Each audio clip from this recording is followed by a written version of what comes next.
Greg, what's your read on this precarious ongoing standoff between Russia and the West? Well, Kieran, the essential feature of Putin is that he's very dynamic and agile, and he's a lot like Trump in a way. He's very unpredictable because of the tactical considerations that he makes at any moment. I don't think he'll do anything while the Winter Olympic Games are on in Beijing because he desperately needs Chinese support, which they've given him.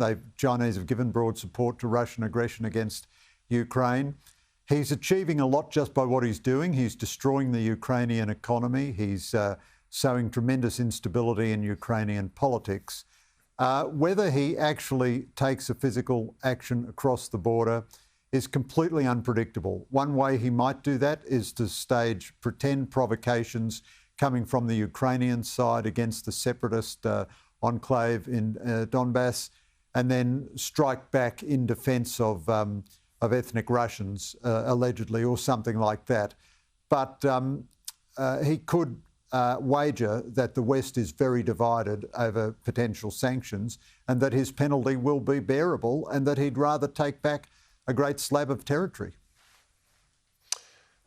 Some other big news today, the Israeli reaction to Amnesty International, which has basically called it an apartheid state. Amnesty joining quite a long list of similar human rights groups with this charge, Greg. Yeah, so I think this is a disgraceful report by Amnesty International. Israel has its problems. It's certainly not apartheid. 20% of Israel's population is Arab, and they enjoy full civil rights. There's an Arab party in the government. They vote in the parliament. They are treated the same as everybody else in the courts. I've spent a lot of time in Israel. I couldn't get out of my hotel in a cab once in Jerusalem because there was a gay rights march. Tell me how many states in the Middle East have gay rights marches in their main cities. What you've seen is the politicisation and intellectual and moral corruption of the human rights NGO community. Amnesty's report is an infamous and disgusting document, full of lies, full of misrepresentation. No one could intelligently describe Israel as an apartheid state. I've been to Druze villages in Israel in which every man is a member of the Israeli army. It's simply an infamous lie, and it contributes to anti-Semitism, and it is a report produced by the culture of Amnesty, which is now a culture of anti-Israel campaigning as a subset of anti-Western campaigning. This is, if you like, the triumph of ideology over what Amnesty used to be about, which was a non-political advocacy for individual political prisoners and the like.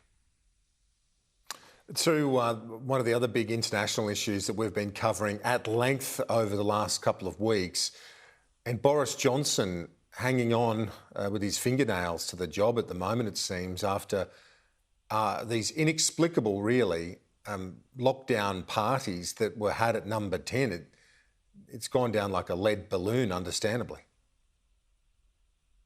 Yeah, I've interviewed Bojo, and I must say he is the wittiest and cleverest and funniest guy I've ever met, much less in politics. So I'd say he's one of the most intelligent people I've ever met, and he's also one of the dumbest. I mean, how it is that politicians, like our own beloved Kevin Rudd, Malcolm Turnbull, Tony Abbott, the most brilliant guys you could meet, also capable of some of the dumbest decisions.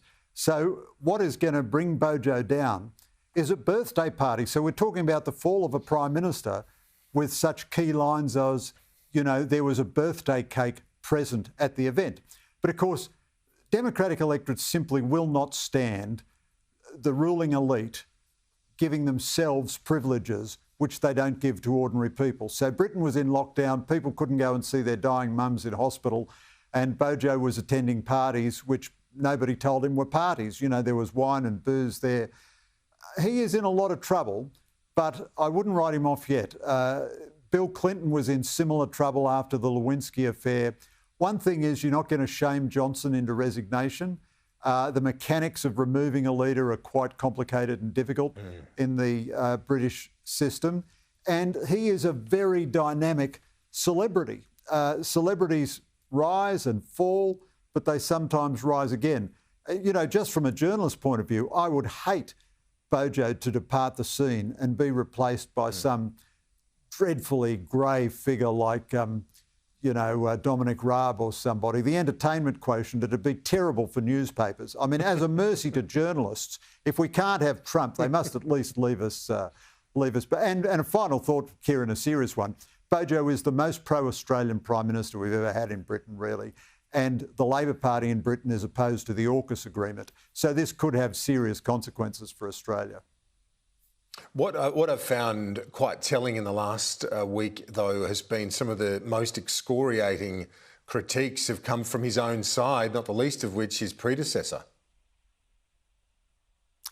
Yeah, well, I mean, being attacked by Theresa May is like being savaged by a dead sheep. I mean, she doesn't move the needle. But yes, it is.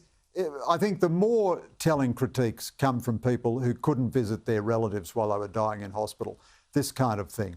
Yeah. And the British people know Bojo's character. He's a rule breaker.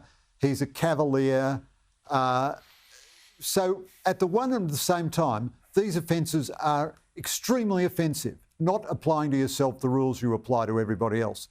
On the other hand, you know, he wasn't putting any money in his pocket. He wasn't selling state secrets to the Russians. He didn't do anything which caused harm to other people. Is it really a sackable offence? This is why I think the parallel with Bill Clinton is quite telling. You know, Clinton lied to the grand jury about his affair with Monica Lewinsky. He lied under oath. That until Clinton came along, that was a sackable offence for a president. But Clinton simply refused to go away, and Johnson will refuse to go away. And I think a very brilliant piece by Ticky Fullerton in our paper, The Australian today.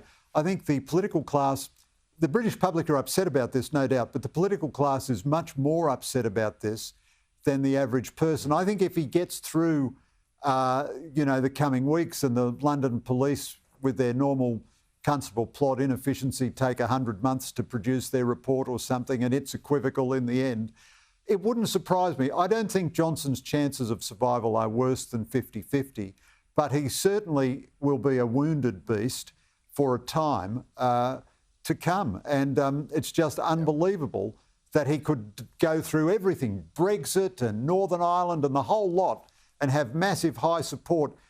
Even COVID, you know, they did very well on the vaccine rollout, and then fall over something like drinking too much booze and having birthday parties. It's kind of beyond comprehension, really, Kieran, but that's the genius of democratic politics, I suppose.